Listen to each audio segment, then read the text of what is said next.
As the Temptations once told us, war is good for absolutely nothing. Unless... I'm just kidding.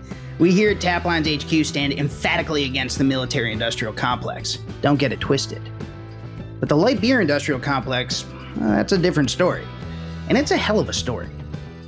In 1975, flush with marketing confidence and buckets of cash from new owner Philip Morris, Milwaukee's Miller Brewing Company launched the opening salvo in what would come to be known in the industry as the Light Beer Wars. See, the original light beer from Miller, that wasn't the original light beer, but it was the first successful one. So successful, in fact, that just a year after its introduction, Miller's sales jumped a whopping 43%. And a year after that, in 1977, Miller leapfrogged a struggling Schlitz to become the second biggest brewery in the entire United States, thanks in no small part to the staggering success of the beer we now know as Miller Lite. Of course, number one was St. Louis's mighty Anheuser-Busch, led by the fearsome managerial mind of August Busch III. Under the reign of Three Sticks, as he was known in the business, there would be no retreat and no surrender on the American beer-selling battlefield. So the light fight was on to win the hearts, minds, and cash of the nation's ever so slightly health-conscious beer drinkers. Joining Taplines from Iowa to tell the tale of low calories, high stakes, and huge advertising budgets is historian Maureen Ogle, the author of Ambitious Brew, which, as far as I'm concerned, is the best history of the American beer business that's ever been put to print. As you'll hear, while war is good for absolutely nothing, the light beer wars were good for dramatically remaking the balance of power in the American brewing business. It's Miller versus Bud. It's the start of the light beer wars. It's the inimitable Maureen Ogle. And it's all right here on VinePair's Taplines. Welcome to the podcast, Maureen Ogle.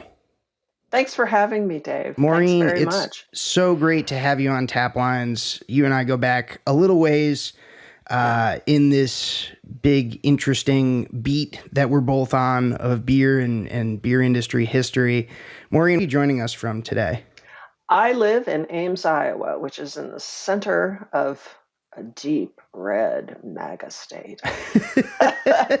And what about the beer scene in Ames, Iowa? There are two breweries in town. One's about a mile away and one's downtown. They're not open very often. I think they both can their beer, but I'm not sure because I never see it on a shelf. So I suspect that they don't, but there are two breweries in town. The brewery I'm writing about now, August Schall Brewing in New Ulm, Minnesota, is 180 miles away, but I actually can't get their beer. So this is in the middle of Iowa, and there's beer, but there's beer in Iowa. Yes, there is. I think there are like 60 breweries in Iowa, maybe. Yeah. Total. Yeah, something like that. But it's not two here in Ames. It's not by any means leading the charge in terms of breweries per capita at a statewide level. No, it is not. No, I don't know what I should find out. I don't know how many breweries there are per capita in Iowa. Well, but no, it's not. It's not Minnesota, that's for sure. No. Which has a livelier beer scene, or Wisconsin, or Illinois. Yeah. Well, that's well beyond the purview of our purposes here today on Taplines. Yes. I asked you on the show both because I adore every opportunity I get to have a conversation with you about beer history, and also because we have a matter at hand to discuss that's very specific, very near and dear, I think, to the hearts of many people who pay mind to the colorful history of the beer industry. We're going to get into that in just a second, but Maureen, do you know which light beer was the best-selling light beer in the country in 1974? In 1974, it was probably Gablinger's, but I could be wrong about that. It's an excellent guess. Truthfully, I don't have the answer to this because I looked it up or I tried to look it up in, what is the name? The U.S. brewing industry, the big reference tome, and I wasn't even able to find a definitive answer because in 1974, the American beer industry really didn't have much of a defined light beer segment.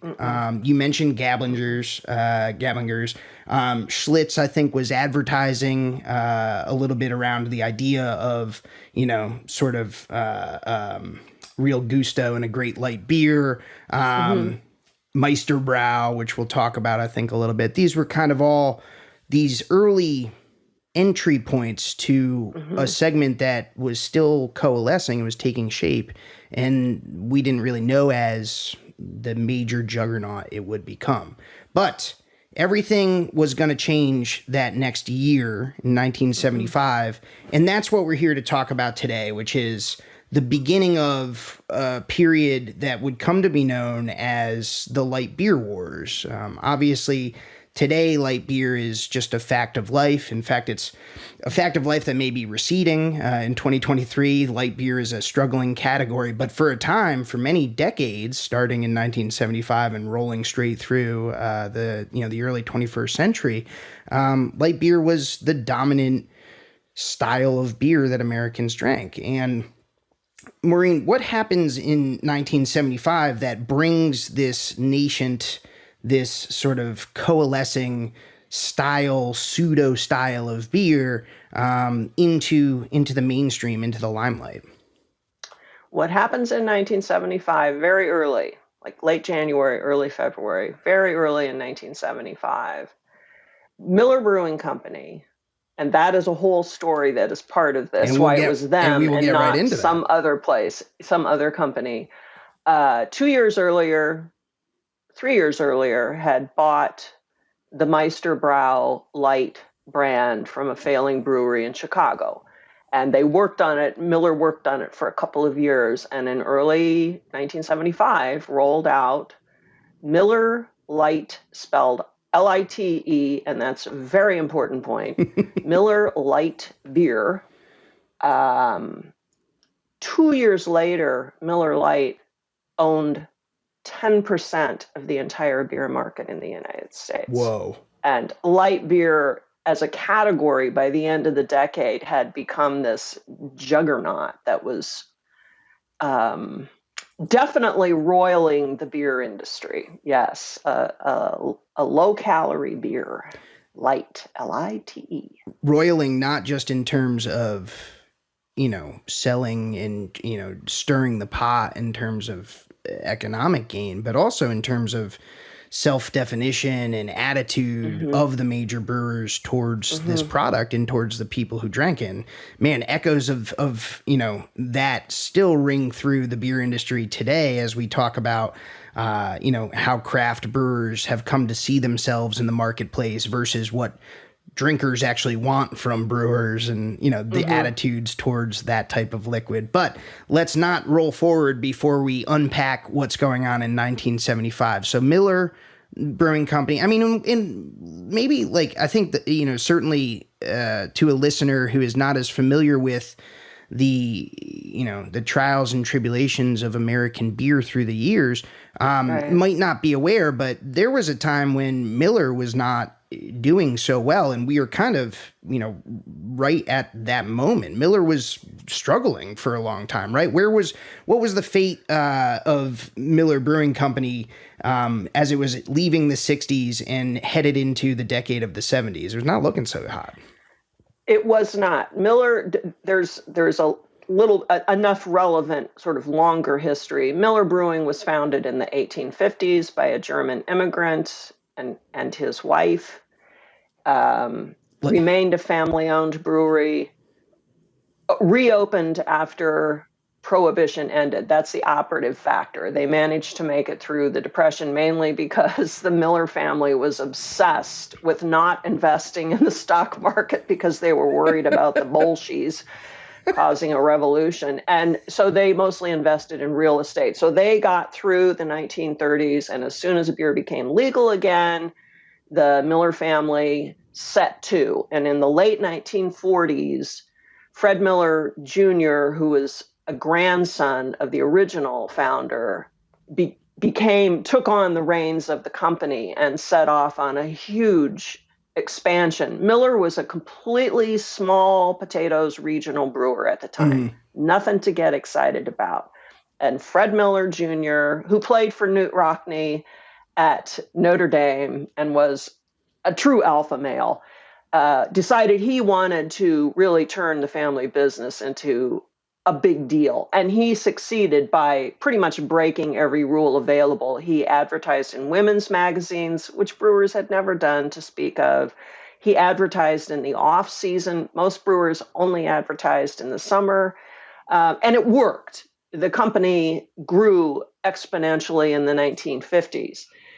Fred Miller Jr. died in a plane crash in 1954, and the company was then taken over by, they were his cousins, by two of his cousins. And in the early 1960s, both cousins, for various reasons, decided they wanted to sell the family company after all this time, 100 and whatever, 10 years at that point. And they sold the company to Peter Grace, who was on their board and whose family owned one of those big companies that does a lot of importing and exporting, and nobody really knows. They don't really make anything, but except a lot of money. And he didn't, he was a friend of the family because of his relationship with them through the Catholic Church, and felt he could, this would add to our portfolio at Grace Enterprises. And after about 4 years, he just threw up his hands and said, "Forget it. The remaining family shares, they're a pain. I don't want to do this." And he called the president, the CEO then of Philip Morris Company, which in the late 1960s, 1969, was an enormous conglomerate that got its start in the 30s with a family that sold and distributed nicotine products, cigarettes and cigars. They sold the company in the 1950s and to Philip Morris, and then Philip Morris kind of took that and just ran with it. And they had tons of cash, and they were constantly looking for things to invest in.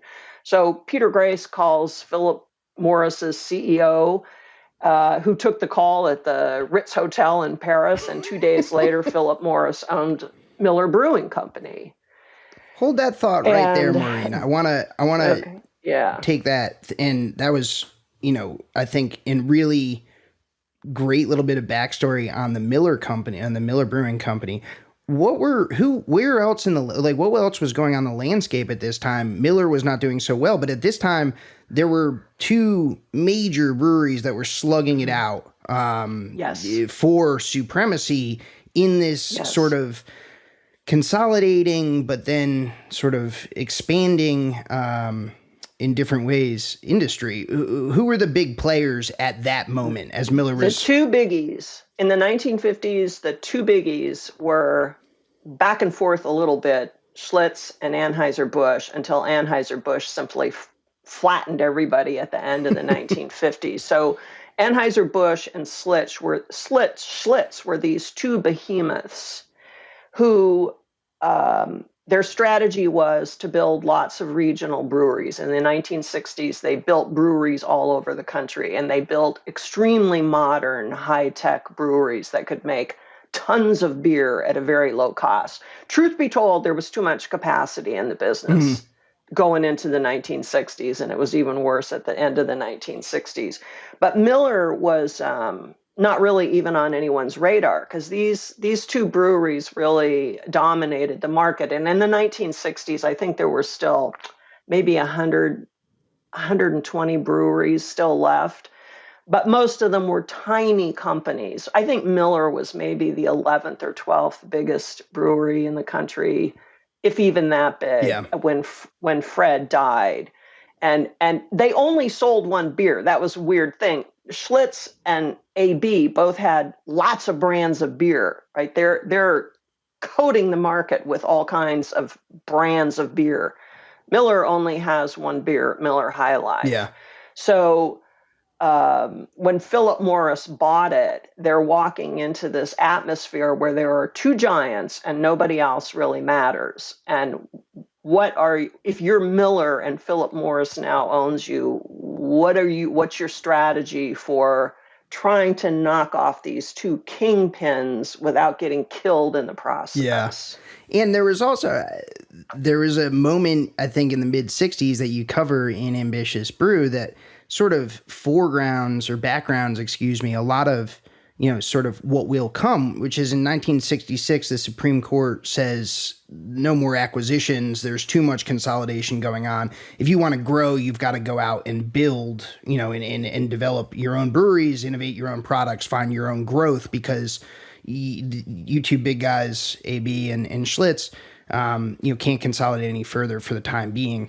And so I think like that's an interesting detail that maybe doesn't directly inform what's going on with, at Miller in 1975 when Philip Morris, the person they installed, this guy named, I think John Murphy, right? John Murphy. Yes, yeah. John Murphy. When, yes. He sort of takes them to the next level and figures out that light beer is going to be a thing. But this idea of like the big brewers have to innovate their way to growth rather than acquire growth from other smaller companies or other like regional segments is one that maybe is influential in like this idea of developing new segments, which was at that point this idea of like segmentation and fragmentation was itself kind of just coming to the beer industry. That's right.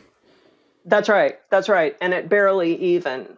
Brewers were very resistant to the segmentation. In the 1950s, after World War II, there is absolutely no doubt that, especially in the food and beverage industries in the United States, there was enormous growth for a number of reasons, for demographic reasons. The population shot up, blah, blah. And big corporations like Philip Morris was developing products for various niches. So Philip Morris would have a cigarette. Benson and Hedges was for women. People are looking for niches to sell in. Sure. The brewing industry was surprisingly resistant to that well into the 1960s, that in a beer maker's mind, everyone's selling the same beer, a lager, and short of using different bottles or fancier labels, there's not a whole lot of differentiation. For example, in the early 1960s, August Busch decided that he would jazz up Michelob, right, which Anheuser-Busch had been brewing for years. Michelob was heavier. I don't have no idea what Michelob's like now, but it was it was a lager with basically more malt and more hops than a conventional American lager. So Anheuser-Busch put this very fancy foil lid on it and jazzed up the label so they could sell it as more of a premium beer. But that's about as far as they went. Also in the 1950s, and definitely relevant, some brewers, not Anheuser-Busch and not Schlitz, decided that they would try to tap into Americans' passion for dieting and calorie counting, which Americans were maniacal about in the 1950s. So there were a handful of beers that were introduced to try to extend the market for beer. For example, a company in Omaha introduced 7-ounce cans, which had kind of a pink ribbon around them. For women. The Peel brothers in Brooklyn introduced Red Letter beer, which was a low-calorie beer, as did Rheingold with its Gablinger's beer. And the idea about these is they will appeal to people who diet. Frankly, it was kind of a dumb idea because, generally speaking, people who dieted didn't drink beer anyway. So, no one was going to really be drawn into this. And yet, but if I could interject, and yet there were some green shoots of a good idea there that they were kind of maybe for the wrong reasons, but they had kind of stumbled across what a business, what an MBA would call an important insight about the industry, right? Is that there's opportunity here, and they didn't quite tap into it. They didn't really get it right in terms of, again, another MBA term, product market fit. Doesn't that sound important? Product market fit. They had this idea that was not entirely wrong either. No, it totally wasn't. This was absolutely in their best interests, but Anheuser-Busch in particular really dragged its heels at this. You know, that they had a very sophisticated marketing department and computer guys all over the place by the late 1950s, but they weren't.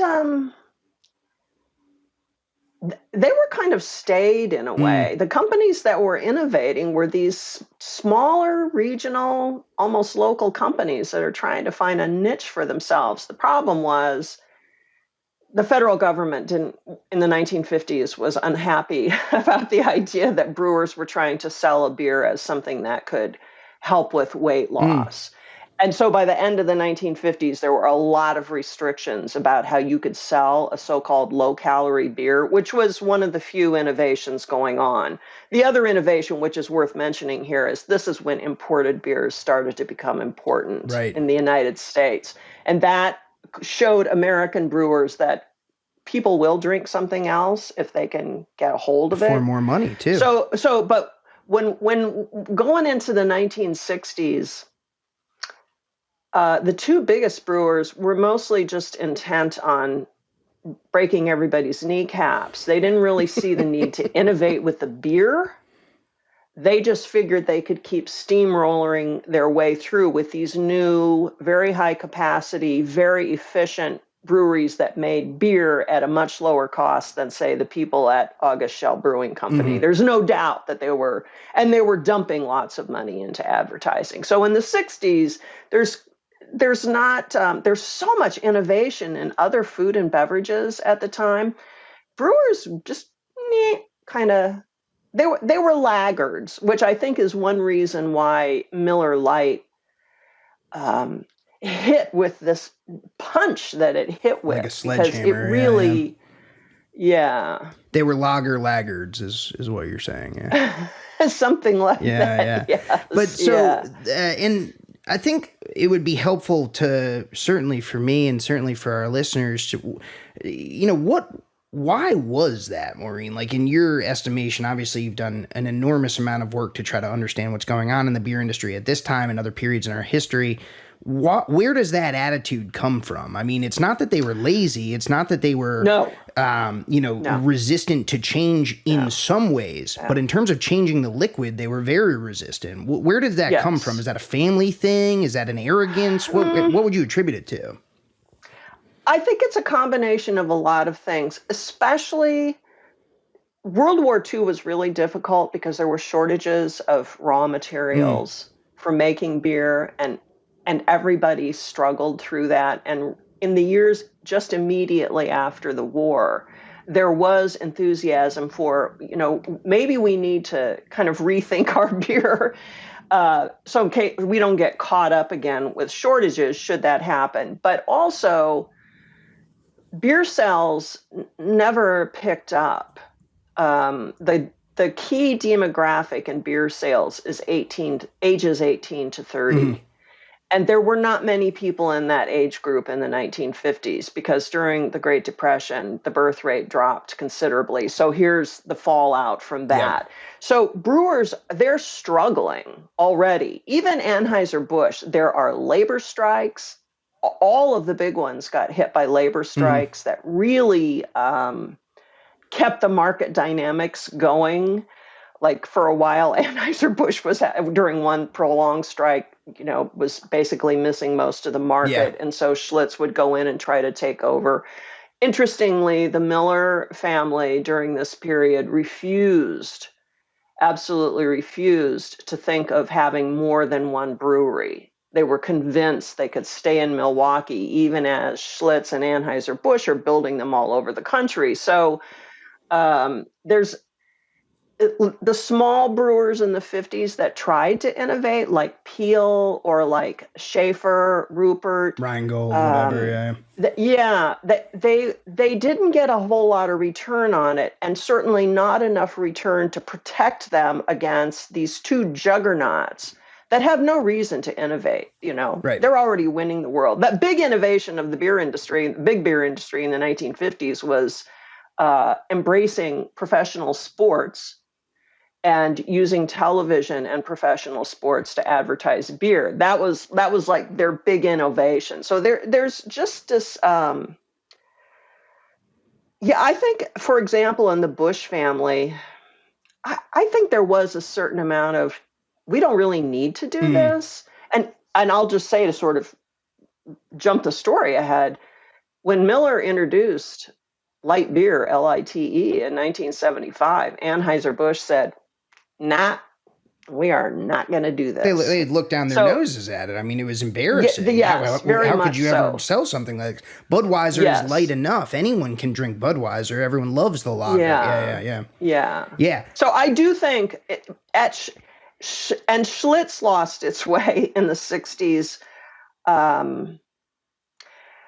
because, again, the Eline family was resisting any moves that might affect their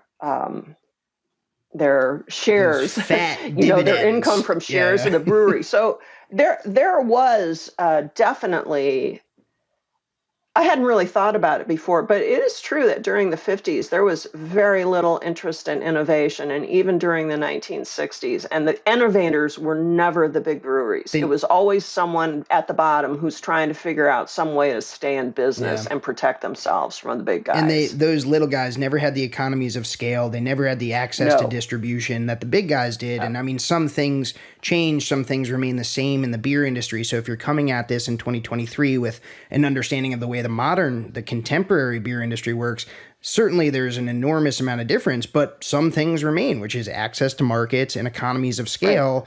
And marketing, as you mentioned, television, national television marketing remained the name of the game this whole way through. So there are some parallels there.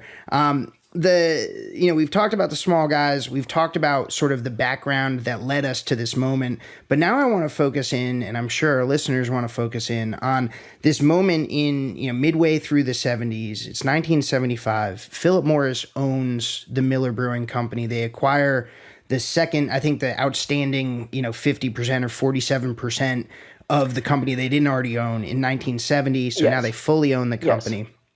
As you mentioned, Philip Morris, unlike the big brewers at the time, was a major conglomerate that already understood, I think in your book you refer to it as Procter and Gamblizing, a market. They understand segmentation. They say, we're going to sell you this type of toothpaste, but you're another type of person, so we're going to sell you another type of toothpaste, right? This is sort of the modernization of consumer packaged goods, and Philip Morris is much more on the front lines of that than the Miller Brewing Company, but also than Anheuser-Busch, than Schlitz, than any of the other, big brewers. So what's the dynamic when Philip Morris takes control of the Miller Brewing Company? I mean, is this like the slick guys in the suits rolling into a tired old brewery? Like, tell me a little bit about how they set about turning around this company that they now own. It was kind of a tired company. In, I think, 1958 or 59, the very, very long time second in command at Miller died, and it was clear that the cousins weren't interested. The manager was not a member of the family, and the company was definitely drifting. As I say, they only had one product. They had Miller High Life. That was it. That was the beginning, and that occupied a very specific niche. It was the champagne of bottled beer. Right. So it was always been marketed to a particular a particular income level, or a particular socioeconomic kind class, of right? person. Yeah. So it was not a company that was going nowhere fast. Somebody else would have bought it eventually. That is 100% sure. They had a decent facility, I will say, because when Fred Miller Jr., before he died, had built a very modern, state-of-the-art facility, but there was no one in charge to figure out what to do with it. So in comes Philip Morris, and they send John Murphy. John Murphy had been working for Philip Morris for about 10 years at that time. He was a tax attorney, and he started at Philip Morris as a tax attorney. Yeah. And the current CEO, not the CEO, but he would have been the president, was a guy named Weissman, who'd been with Philip Morris since the 1950s. he was a public relations guy. He understood marketing and PR. And together, these two guys start thinking, well, now we've got this brewery, because Philip Morris owns a lot of stuff. Right. So they're not, and as far, John Murphy's view was, this is just another agricultural product, just like cigarettes, right? You just make a lot of them and sell a lot of them, and you'll make money on them. So that's what they set out to do. They came completely from the outside, so they're not freighted by any of the angst that the 1950s had instilled in other brewers. Yeah. They're coming at this from a fresh start. And in either 1970 or 1971, Weissman and Murphy were in Europe doing Philip Morris business, because one of them at that time was also vice president of global operations or something like that. That's how much they cared about Germany. Miller, was they had other responsibilities. Miller was just another asset that they had to manage. That's right. No, it's another asset. It's at Philip Morris. Philip Morris spent the 1950s going from being a little dinky cigarette company that nobody really ever heard of to turning itself into an absolute behemoth in the space of 10 years. So yeah, these guys are like ready to go. 1970 or 71, Weissman and Murphy go to Germany. They're in Germany on business. They're at a restaurant, and Weissman had diabetes in his family. And he had always been interested in the idea of a beer that would have less carbohydrates and would be friendlier to a diabetic. And Germans had a diet beer since the 1930s for that very reason. The people who developed it in Germany in the 1930s, they owned a brewery and they had diabetes in their family. So this beer had been for sale in Europe for about 20 years by the time Weissman and Murphy come across it. So they're drinking this and the light bulb goes on. So they look around and they find Meisterbrau in Chicago, which had been launched in 1968, 67, I think. And Meisterbrau, 67 or 68. 67 or 68. Meisterbrau was one of these struggling small breweries. It had been the Peter Hand Company, and then it got bought out by a bunch of investors, and they had this brand called Meisterbrau Light, which they wanted to go national with.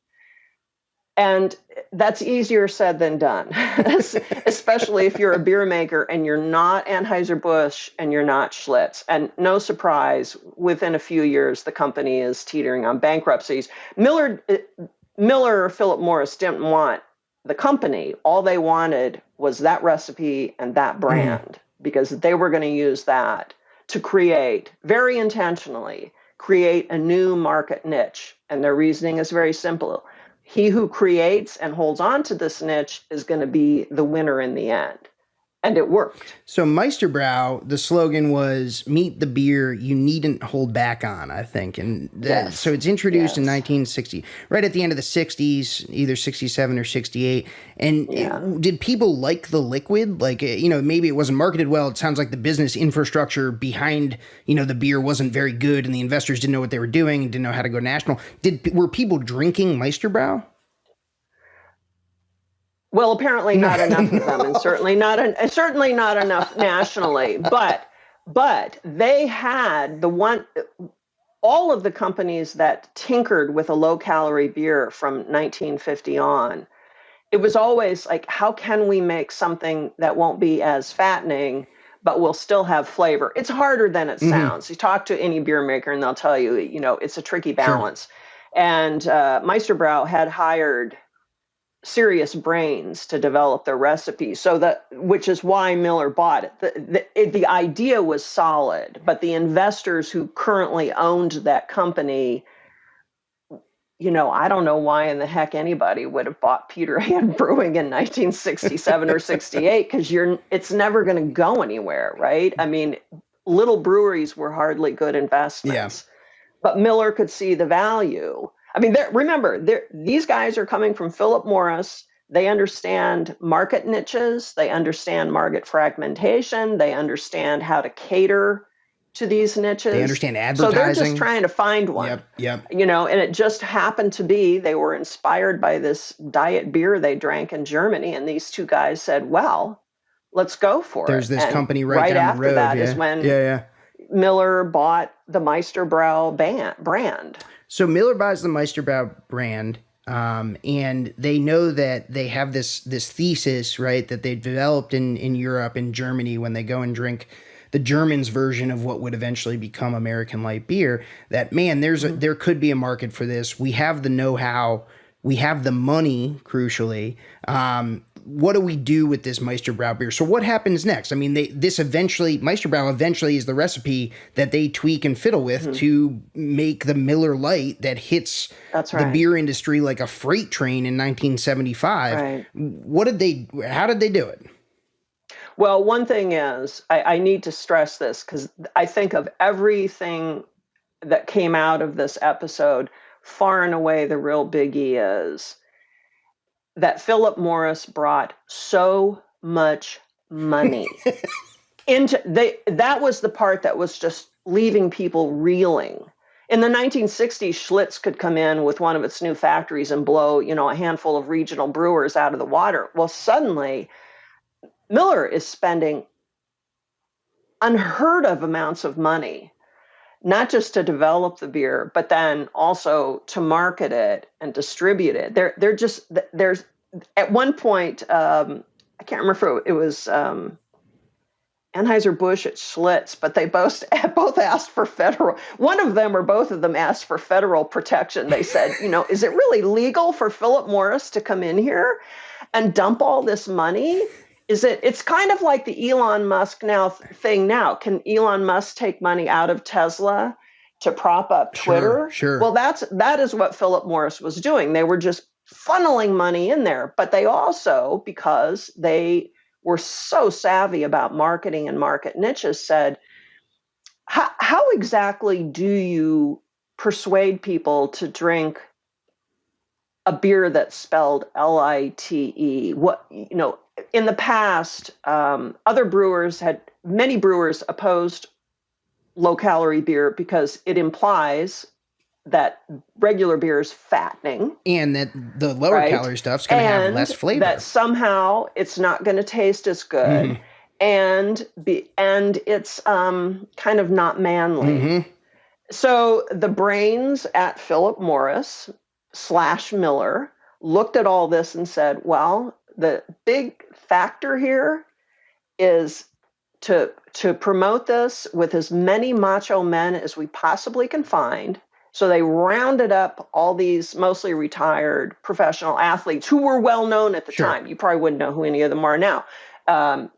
Retired because at the time you couldn't really use a professional player, an active for these kinds of projects. So anyway, so they roll out this rather astonishing marketing campaign that on the one hand has Bubba Smith, who was an NFL player.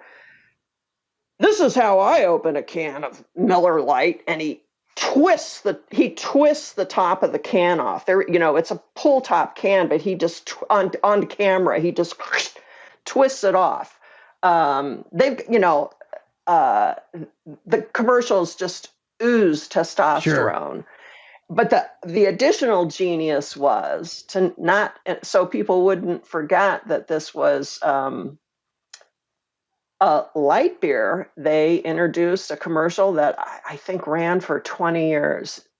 One side of a stadium yelling, "Tastes great."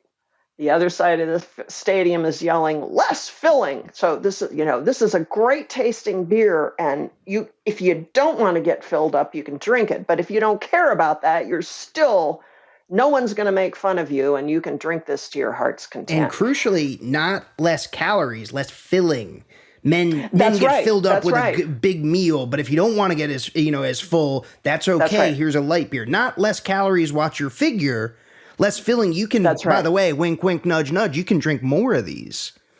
That's right. That's exactly right. And that was the importance of the LITE, because for the previous 20 years, LIGHT beers, light beers, had always been marketed either as something that's not dark and heavy. It's just light in color. Budweiser is a lighter beer than Michelob, or they had been overtly marketed as being not fattening, which again is kind of a dead end for marketing, Right. since people who worry about their diet probably aren't going to drink beer Right. anyway. So Miller, the people from Philip Morris just simply just shoved that all out of the way. And again, they came in, they're not beer makers, they're marketers. So they came in here and came up with this genuinely brilliant marketing plan. And it hits That the air in 1975. Miller Lite hits Mhm. beer shelves across the country. Was it national right away? Were they able to go? Yeah. Yes. I think they did a brief Like test run. Yeah, rollout, yeah. perhaps in Chicago, Right. but no, it went national very, very quickly. So they go national with it. The beer is selling well. It starts set like you said. I mean, they carve out 10% of the overall U.S. beer market by the time the 70s are through. I think like one of the things that people don't maybe understand or realize is that there was not an immediate reaction from the bigs, the AB and the Schlitz, over what would become a very big problem for them. What did they do initially? I mean, you described this a little bit early in our conversation. There was a little bit of the thumbing of the nose, or the the looking down at this product as lesser than, right?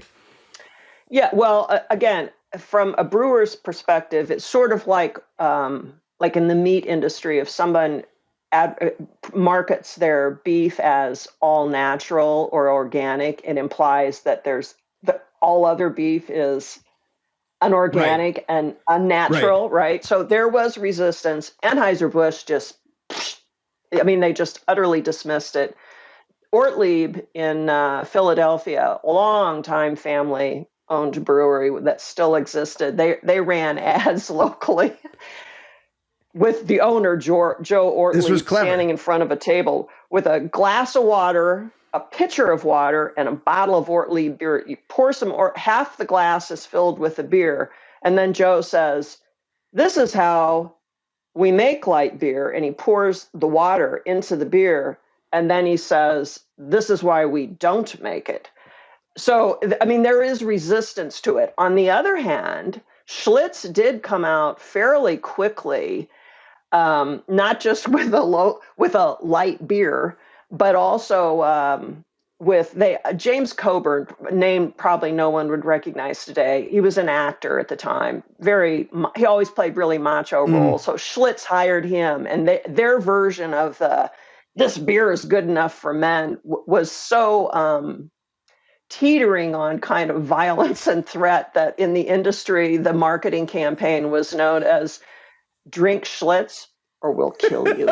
So there is some response, but it wasn't. It took 2 years before everybody else said, "Oh, hey, maybe we better come up with something." And when Anheuser-Busch finally did in, I believe, 1978, their answer was natural light, because of course they're Anheuser-Busch, right? So they've got to have twist to this light beer thing. So theirs is organic and all natural, because the counter cuisine was becoming mainstream at the time. So that was Anheuser-Busch's initial contribution, and frankly, it didn't do well at all. And AB didn't really catch up at all with the light market until 1982 when they introduced Bud Light, and that's quick, do the math, 5, 6, 7 years after the fact, Sure. which is astonishing when you think of how well Miller Lite was doing. It just took Anheuser-Busch a long time. When Anheuser-Busch finally gets seriously in the game into the light beer segment, is that the moment where you'd say, like, was it already considered a segment by the time they backed into Yes. it? Yeah. So they, in other instances, we talk about the big, macros finally rolling out product into a segment which legitimizes the idea of the segment, right? I mean, you saw it with wine coolers, you saw it with a bunch of other products throughout the 80s and 90s. This was not one of those cases. Anheuser-Busch stumbled into the segment after it had already been accepted by consumers and the rest of the industry. That's right. So they were late. That's right. They were late to the game. Oh, they were very late. In the interim, for reasons that had nothing to do with it, Schlitz effectively committed suicide, Corporate suicide, all on its very own. And by the end of the 1970s, the two giants in the country are, in fact, Miller Brewing, with its one brewery and its two beer brands, Miller Lite and Miller High Life. That's all they got. And the behemoth, Anheuser-Busch. So in the space of less than a decade, Miller did what Fred Miller wanted to do. They became a giant killer. He just wasn't around to see it. Thanks to Philip Morris and its buckets and buckets of money. I cannot stress how shocking the money was to people. There had never been money like this poured into the beer industry. It was that is the thing that just sent people reeling. And this touched off what would come to be known as the light beer wars, because, you know, as you mentioned, Schlitz, you know, committed a corporate form of suicide by, and this is an infamous moment in the beer industry worthy of its own Taplines episode, and I suspect we'll be covering it at some point on this podcast. But in brief, what they did was they tried to shortcut on ingredients. They used hop extracts in order to cut down on costs, and it was a disaster. The liquid, you know, wasn't up to snuff. It was a disaster. They couldn't course correct in time, and that's where it all came unglued for Schlitz. I mean, they never recovered from it. Never. But Maureen, our listeners today in 2023, they know three light beers that sit at the top of the American pantheon for that segment. One is Bud Light, of course, the best-selling beer in the country for another few years. Maybe we'll see how long they hold on. Then, of course, there's Miller Lite, which we've talked about, Lite. The original light beer from Miller was how they tagged it in 1975, and you know, is off to the races, and it touched off the light beer wars. There's a third player who we haven't mentioned yet. It's a little concern out of Golden, Colorado. I'm talking, of course, about those Coors boys. Where is Coors in all of this? I mean, the Silver Bullet, you know, we know it now as one of the big three light beers. That where was it? What was going on? What happened with Coors, which it's kind of a parallel story. Coors had been in business since, I think, 1867, always owned by the same family. And their thing was they made one beer, and they made it for the climate they lived in. They made it for the arid, temperate West. It was that was truly a light beer, not because it was low in calorie, but it's very drinkable. It's what generations later would call a good session beer. And they also only marketed it west of the Rockies. You know, they never made any attempt to go national. Unfortunately, thanks to baby boomers in the early 1970s, when I was off doing all my drugs, Coors became this very chic beer. It had this mystique. There's a wonderful story of a fraternity in Tennessee, at a university in Tennessee, that they picked two of the younger fraternity brothers and order them to drive to Colorado and bring back as much beer as you can stuff into that car, and they got stopped on the way, unfortunately. But Gerald Ford flew it into the White House for taco night. Paul Newman loved Coors beer. And so the Coors brothers, who were running the company in the 70s, said, by God, we have something here. Let's take it and run. Let's try to knock Anheuser-Busch off. Well, if the whole cachet of your beer is its inaccessibility and the water, the mountain water, Rocky Mountain water, if you're going to suddenly build a brewery in Virginia, how much cachet do you have left? And it did not go particularly well for Coors.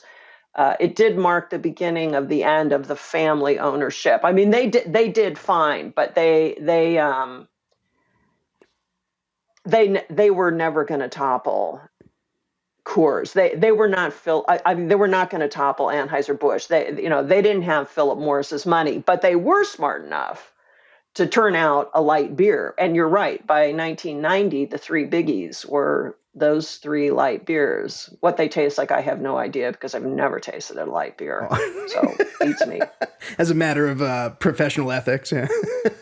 Well, I don't see the point, frankly. I don't get, what's the point in drinking a beer if you're, I just don't get Well, it. And that brings us to one of the main pejoratives, or the classic craft brewer jokes that comes about in the late 90s, early 2000s,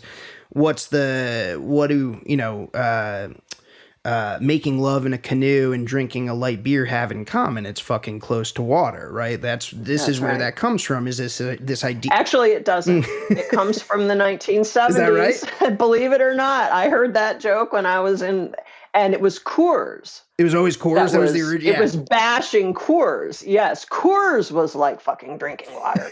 Drinking fucking water. Yeah, it was Coors. So it has had its variants over the years. This is why we have you on Taplines, Maureen, to correct the historical record, so I don't get myself in too much trouble.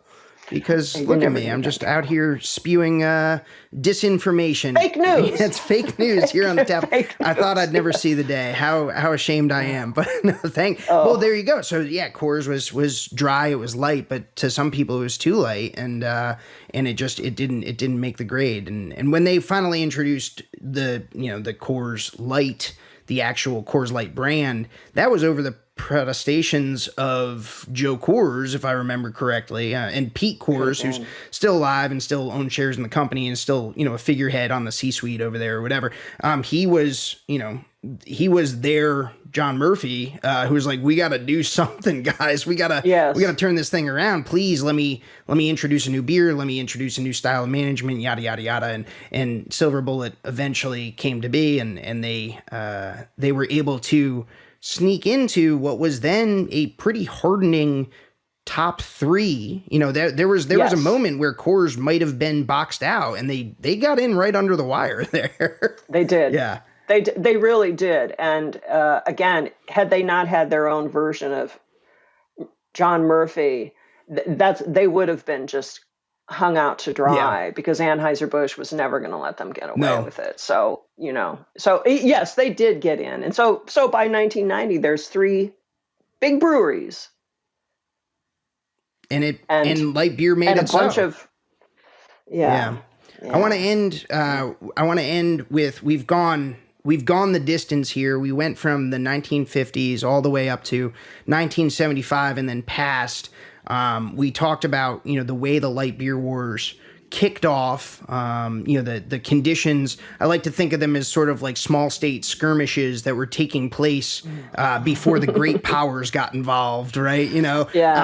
But there's a famous quote, I would say a definitive quote for this era, and what the way the market took shape, the importance of marketing and advertising, the corporatization and competitiveness that all sort of gets compressed into this light beer moment. And it comes from August Busch, the third, right? We're talking about the third. Yes. Yeah. It comes from August Busch the third.